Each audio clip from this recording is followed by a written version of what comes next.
For a few years there in the early to mid 1990s, Hobby Heat didn't come much hotter than Frank Thomas baseball cards. From 1991 through 2000, the Big Hurt hit .320 with 337 home runs, 1,152 RBI, and 1,044 runs, while posting an OPS of 1.020. In case you were trying to do the math in your head, that's a full decade averaging nearly 34 home runs, 115 RBI, and 104 runs scored. Mere mortals don't do that, and they especially don't do that before the season-long home run derbies got underway in earnest in 1998. Thomas slowed down, of course, but still finished his 19-year career with 521 dingers, hello Willie, McCovey, and Ted Williams, and 2,400-plus hits. It was good enough for Big Frank to breeze into Cooperstown in 2014, his first year on the Hall of Fame ballot. These days, we all know all about Thomas, and while his baseball cards aren't what they once were, they're still plenty popular.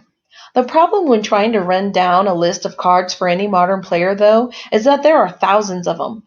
The PSA Master Set lists nearly 2,600 different Thomas pasteboards. So what follows is a compromise. Rather than list them all, we'll focus on those heady early days by profiling the early Thomas cards. Welcome then to the complete guide to Frank Thomas baseball cards, rookie and pre-rookie edition. Batter up! 1984 through 1991, O'Connell and Son Ink Mini Prints, Frank Thomas, number 235. This card was produced by well-known sports artist T.S. O'Connell in 7 series over the course of 7 years. In all, there are 244 different cards, which feature prints and ink drawings over various colored backgrounds. You may recognize O'Connell from the pages of Sports Collector's Digest, where his articles appeared for many years. He even served a stint as editor for a few years there. And you may also recognize Frank Thomas, because he's the Big Hurt.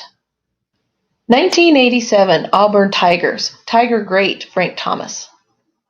This set was produced by McDag Productions out of Louisiana in 1987 and featured athletes in multiple sports.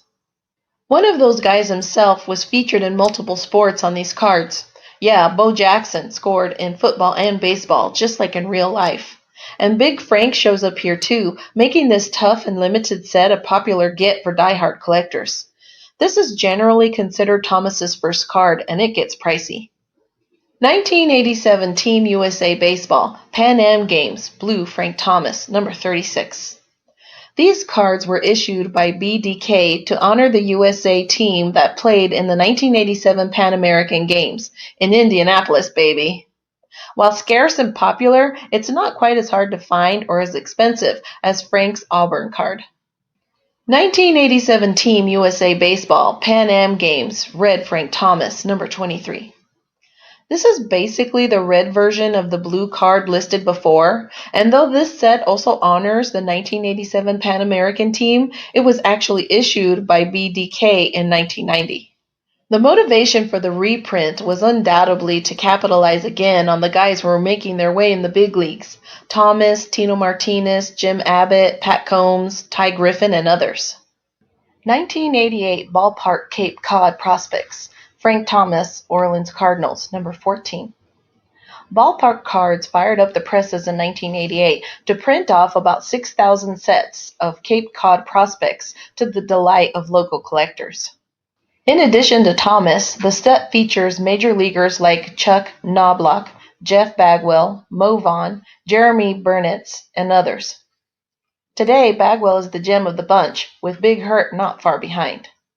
1988 Ballpark Cape Cod Prospects Orleans Cardinals team card, number 22. You can see Thomas, I think, sort of slumping there in the back row of the Orleans Cardinals team card. Maybe he just didn't want to make his teammates feel inadequate by thoroughly dwarfing them. Could be. Whatever the case, if you truly want to complete your Thomas collection, you gotta have this one. 1988 P&L Cape Cod League, Frank Thomas, number 126. Another Cape Cod set, this one by P&L Promotions, another batch of budding MLBers. Eric Wedge, Joe Conti, TJ Snow, Steve Paris, Kurt Dressendorfer. And Frank Thomas, of course, still 2 years out from his first mainstream hobby card. 1990 Best, Frank Thomas, number 1. By 1990, Best was setting about building a new model for minor league cards, which meant tons of sets, improved card quality, and enhanced distribution from the backroom jobs mailed to collectors from P.O. boxes in years past.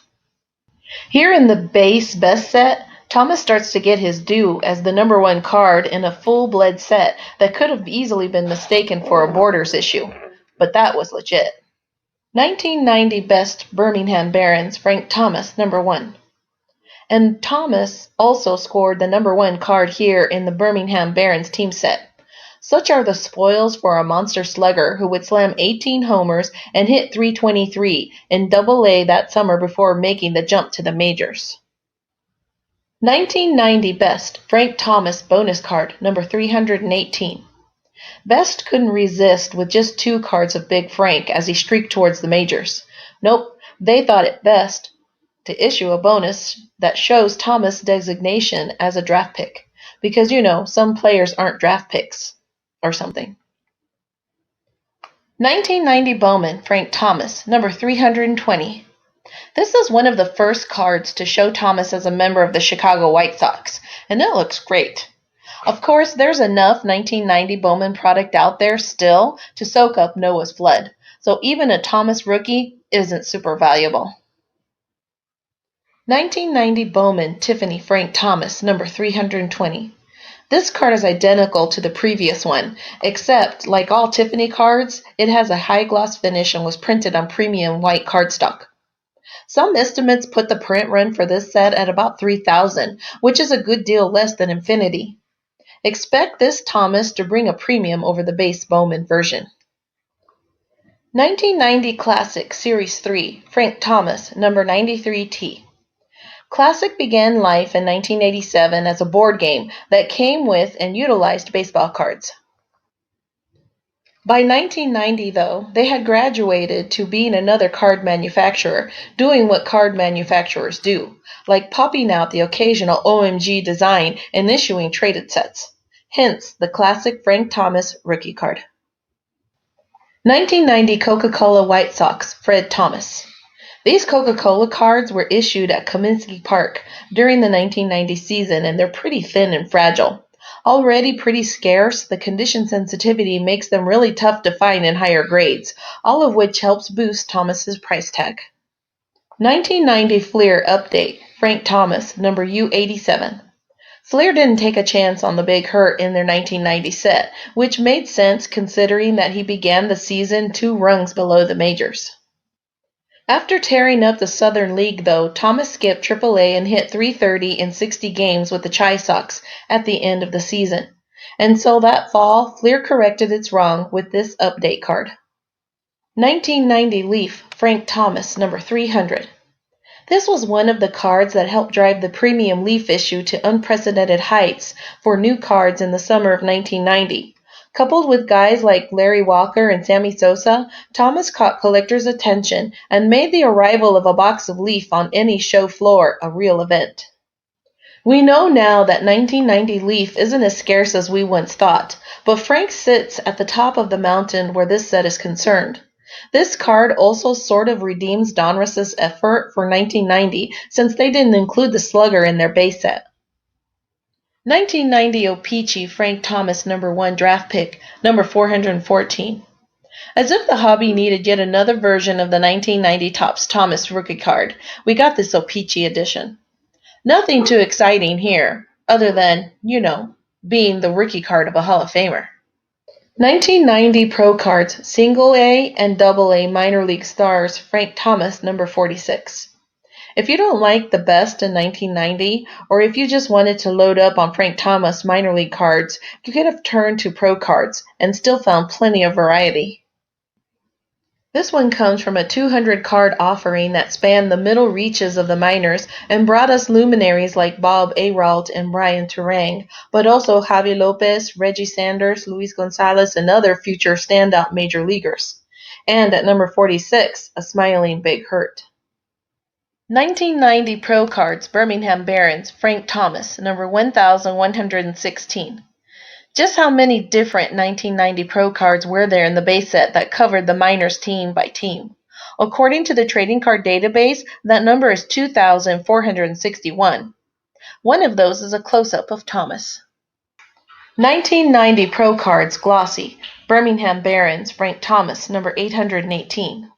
And then there is this one, which seems to be zoomed out from the same session as the previous card. Only this one is glossy, and the Pro Cards glossiness seems to be a decent bit harder to come by than the flats in general. 1990 Score Frank Thomas, number 663. Score joined Topps as the only major manufacturers to include Thomas in their base sets in 1990, and Score even one-upped TCG by showing Thomas in a White Sox uniform. Not an extremely valuable card, but a popular one for 3 decades now. 1990 Score traded Frank Thomas, number 86T. Score wasn't done with the big hurt for the year with his first-round pick card either. Nope, when you position your late-year set as a rookie and traded, you have some leeway. Like including a single of the same guy with the same team in your base set and your R&T set, because he was a rookie that year. So that's what Score did here with Thomas, and we get the in-the-field look of the big guy as part of the bargain. 1990 Southern League All-Stars, Don Jennings, Frank Thomas, number 11. Don Jennings was one of those shop owners you always saw advertised in SCD back in the 80s and 90s. For several years during that era, he also produced minor league cards, including these 1990 Southern League All-Star deals. You couldn't have a Southern League All-Star set in the 1990s without Frank Thomas, so Jennings got the big hurt in his set. 1990 Southern League All-Stars, Don Jennings, Frank Thomas, number 44. And then Jennings got the big hurt in his set again. The difference is that this card, number 44, is an in-action card. See how Thomas is holding his glove close up to his right shoulder? Presumably, getting said glove from, say, his hip area to that shoulder area requires some sort of action, or at least movement. Same for the smile. So explained. 1990 Southern League All-Stars, Don Jennings, Thomas/Co9, number 46. And then there was this other Frank Thomas card in the Southern League All-Star set. This one pairs Frank Thomas with Jeff Conine, who is sort of a cult figure in Florida Marlins lore, which shows you how strange and wonderful baseball can be. 1990 Topps, Frank Thomas, name on front, number 414. So thanks to their number 1 draft pick subset, Topps was able to get the big hurt under wax wraps for 1990, while some of their competitors snoozed. It's a popular card that can be had on the cheap because, well, it's as common as infield dirt. There's nothing really special about this card aside from its being a rookie card of a Hall of Famer. So why do I bother calling out name on front? Well, 1990 Topps, Frank Thomas, no name on front, number 414.